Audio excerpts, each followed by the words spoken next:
So the time has come to make the big reveal of why our Abbey 1600 is leaving us, and not for any fault whatsoever. An extremely good tank, has been a real good asset in our farm. So we have bought a new tanker of Lakeland farm machinery. New to us, certainly not new.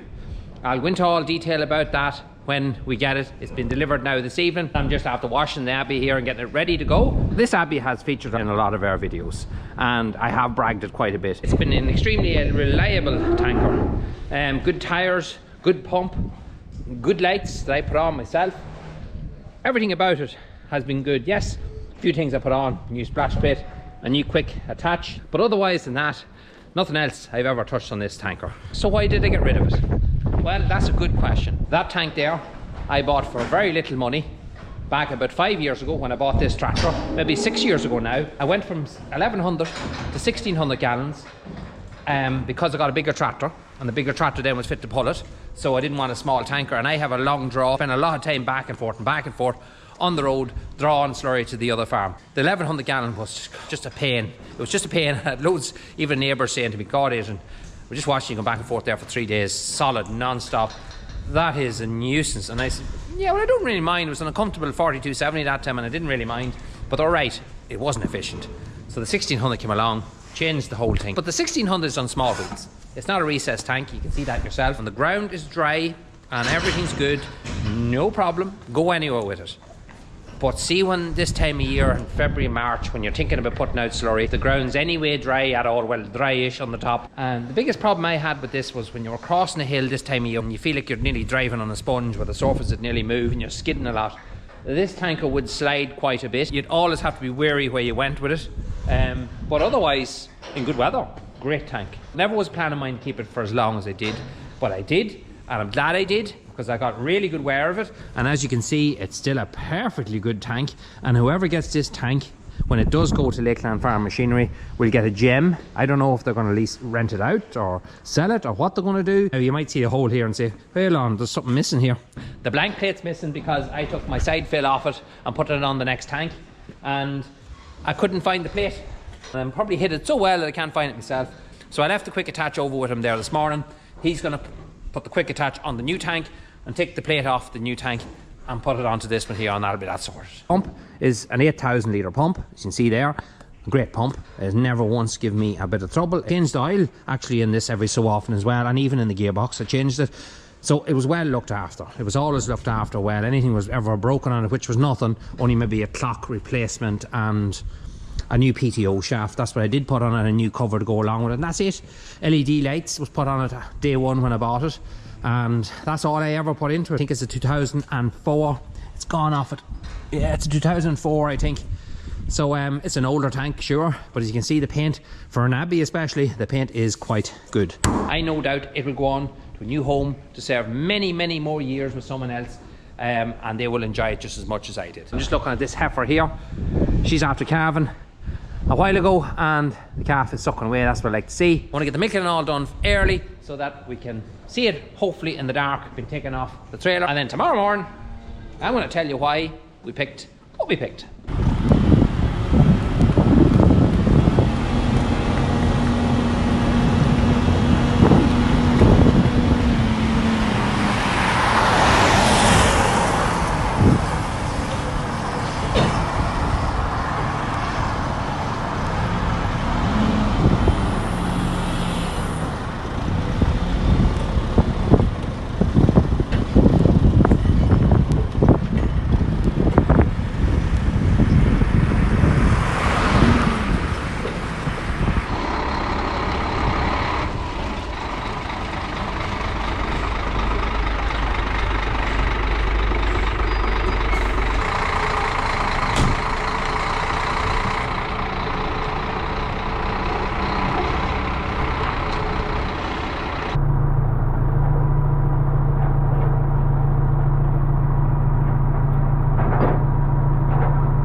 So now you finally know what we actually bought. This is a 2000 Abbey tank.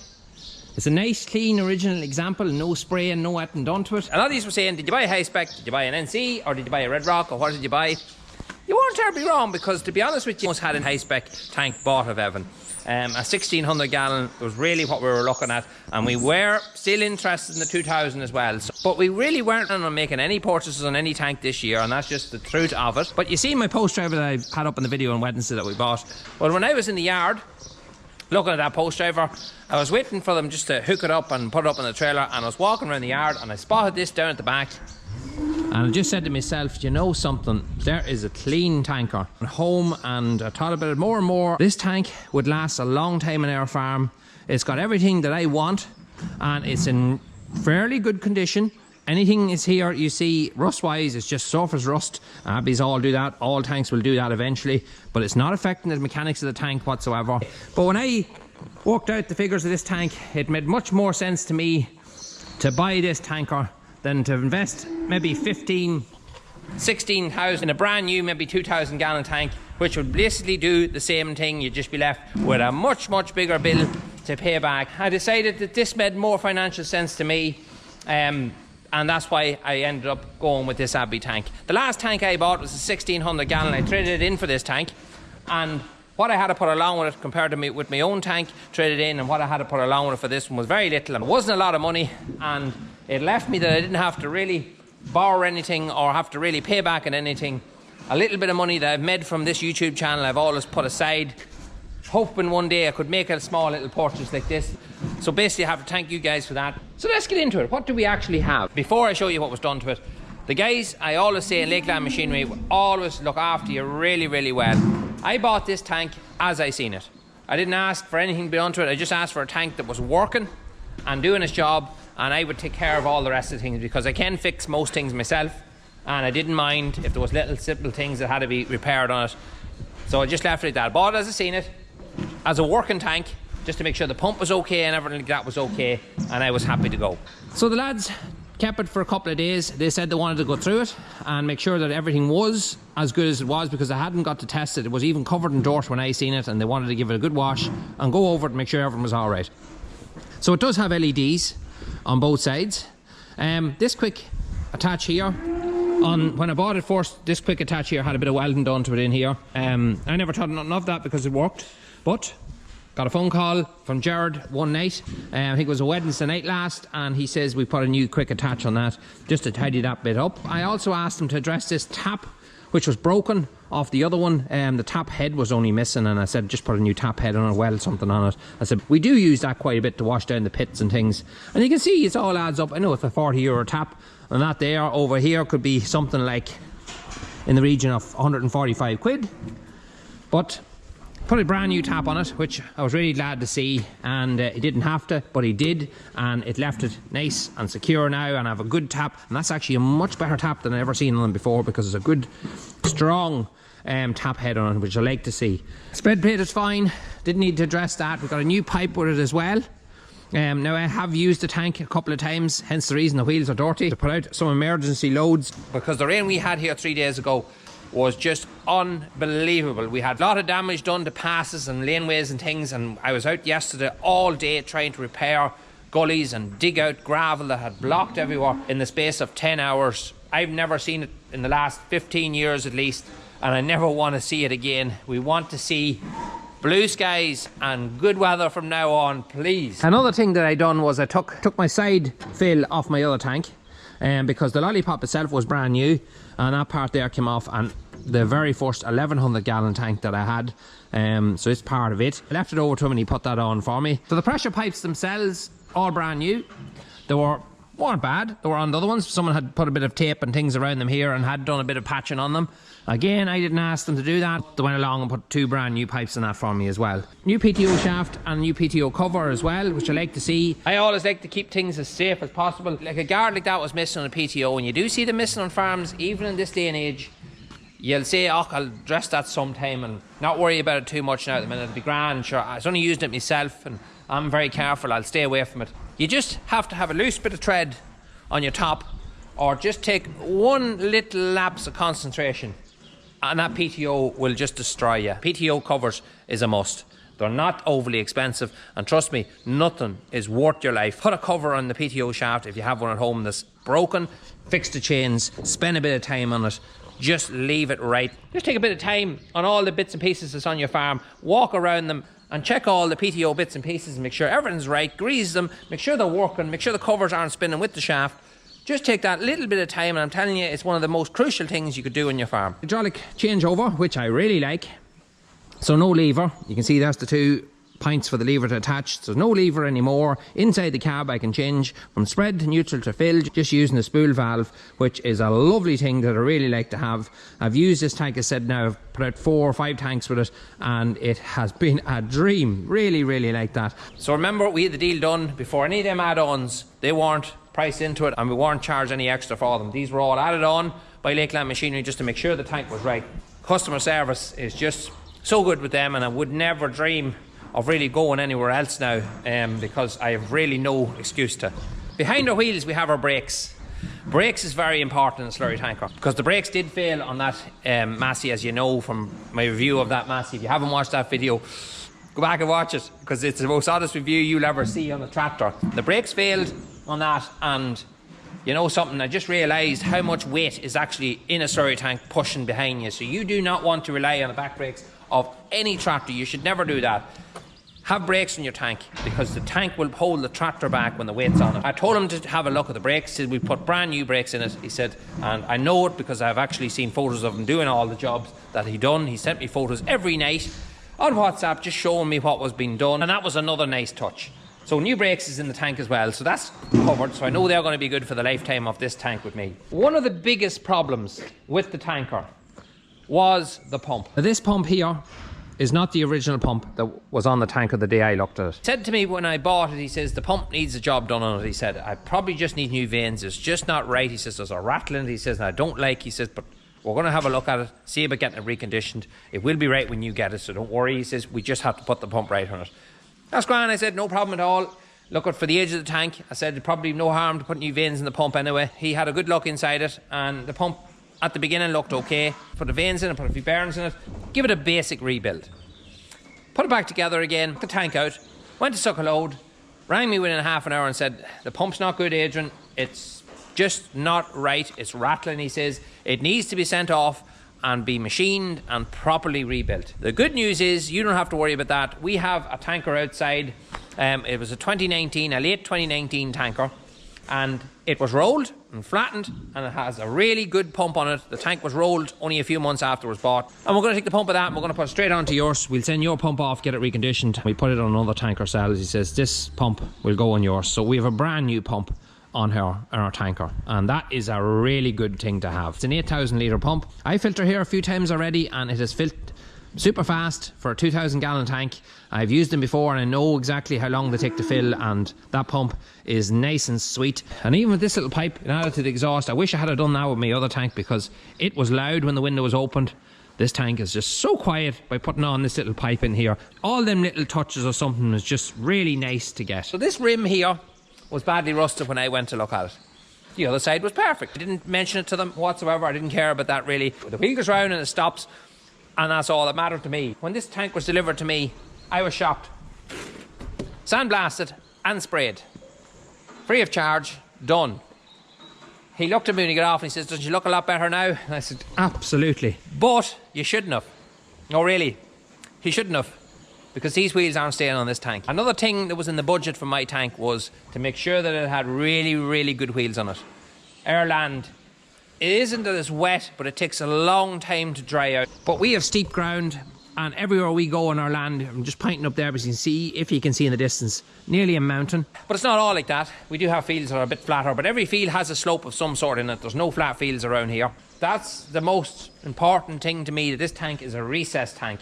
The other 1,600 gallon tank that I had, the only fault I had with it was that you could be crossing the side of a field, especially this time of year, and it would get the sod and it would start to slide. That was the biggest drawback to me with my 1,600 gallon tank. On this tanker, the tyres are about, I don't know, about 30-40% in them yet. No nicks or cracks or anything in them. The tyres themselves are quite good. So we had a deal already done with our good friends at Kirby Tyres, and we're going to be doing something very shortly with them. We're going to be doing a swap out rim and tyre, so I'm looking really forward. That's coming up very, very soon, and you'll see a new set of wheels going on this tanker. These wheels are more or less already bought. They're going to someone else, and them new wheels is going to make a serious difference to this tanker. When you think about it, the tank has little bits of surface rust, which I am going to address over the next year or so. Bit by bit, I will tidy up maybe the axle and things like that, and underneath the mud guards I might line the inside out to stop it from rusting anymore. But it is just surface rust. It is well built. The tank itself, the barrel of the tank itself, has nearly no rust on it. The decals that are on the side are well faded. This is the best side, the other side is pretty bad. So my good man from the decal shed is coming out. Colin, you remember him? He done our hedge cutter. He's coming out and he's going to be putting new decals all over this tank. The only decal that is new is the one on the back, and the one that says www.abbeymachinery.com and Lakeland Farm Machinery. They put that on themselves, but the two side ones and the warning stickers in the front are pretty rough. So Colin said he would come out and do that job for me. So I'd be glad to have Colin back actually. He's a really nice guy, and I loved having the day's crack with him when he came here, and he's a real professional, and I know that he will take care of that, and he will leave that 100%. So we will be making little bits of videos on this tanker as it gets fixed up over time.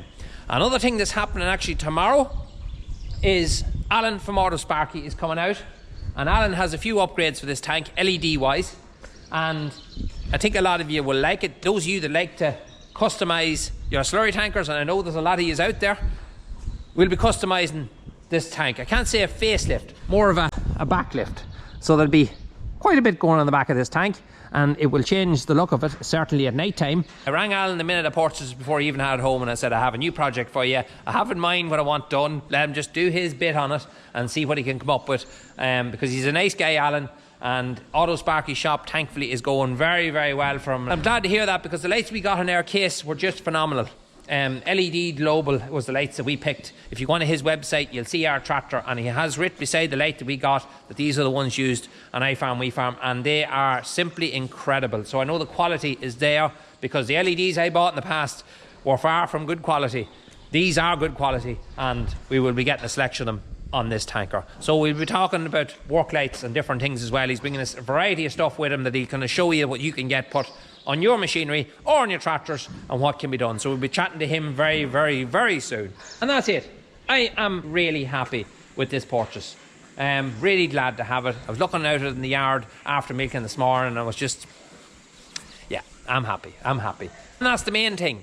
Be happy with the machine that you want. You don't have to buy brand new to have a machine that will do the job for you. And this tank is far from new. It's well over 10 years old. It'll be a tank that will stay here. I practically got exactly what I paid for my tank as a trade-in when I bought it 5 years prior, and I had to do nothing to it, just look after it and do the basic maintenance, and that was it. So before today's video is over, I have to make a really, really, really regrettable apology. Our merch was supposed to launch, as you know, Sunday the 28th, which is today. When you're watching this video, it was supposed to launch actually at 12 o'clock today. It was supposed to be the time, but on Friday morning I was finished making my cows, and my wife was saying, here, you're going to have to make a choice on this merch, because nothing was really happening. We were dealing with Quigs Embroidery, and I have to say, Roisin is a lovely lady. She has helped us so much with our merchandise. Credit to her. The problem is IT. The website is basically done. The merch is there. It's all there. All that is completely ready to go. Stocked up, actually, this past couple of weeks, ready to go. It's all just simple IT stuff. DPD is the delivery people we've got onto. That deal was sealed and done with them, but all they have to do is send us a little bit of a code so we can link it to the website. And will they do that? It's just so annoying. So I had to make the decision this morning when I rung Roisin. Listen, if we don't have a decision made at 12 o'clock today, I'm going to have to delay it, because I don't want anybody, and I'm really, really annoyed that I have to delay it, because I know there's young guys out there who birthday gifts was probably planned, going to be disappointed now, and I hope that's not the case, and I'm really sorry if it is. Please accept my apologies, but this one is out of my hand. I know our new launch day is going to be right around the corner. It could be only days away, but I'm not going to say it, because I don't want any more disappointments. I just do not want any more disappointments. Anyway folks, that's it for today's video. You'll be seeing loads more of this tanker now and bits and pieces being put onto it in the next couple of weeks. And I'm looking forward to sharing all that with you as always. There'll be loads happening now. The weather's hopefully starting to mend. We have so much work to do. Tanks is all getting full. We need to get slurry out. We need to start thinking about fertiliser. Start getting post driven. Get our electric fences checked. Get all that stuff done. So there's an awful lot coming up. If you want to see that, don't forget, hit that sub button. Give us a like. You can follow us on Instagram, Facebook, TikTok, all that good stuff. Until the next one, folks, we'll talk to you soon.